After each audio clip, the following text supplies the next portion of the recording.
মেলার মধ্যে আমরা কি কি খেলাম তোমাদের সাথে শেয়ার করছি। চলো, প্রথম খেলাম ফুচকা। দেখো, আমার মেয়ে আর আমি, আর তোমাদের দাদাভাই তো ডায়েট করে, ও সব খাইই না কোনো কিছু। আমি আর মেয়ে ফুচকা খেলাম। এত ঝাল লেগে গেছে, চলে গেলাম আইসক্রিম খেতে। তারপরে নিলাম মোমো। এত পরপর কিন্তু আমরা খাইনি, যেটা মোমোটা খেয়েছিলাম পাঁচুর এলো। তোমাদের দাদাভাই হেল্প করছে, ধরে আছে, আর আমি আর মেয়ে খাচ্ছি।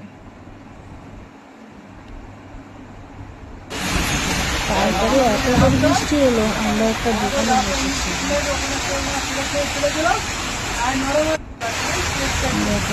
এত জোর বৃষ্টি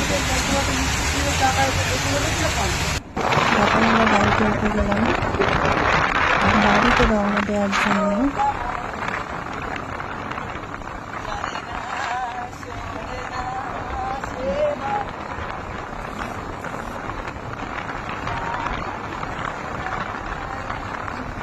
আমরা কিন্তু পুরো ভিজে গেছিলাম।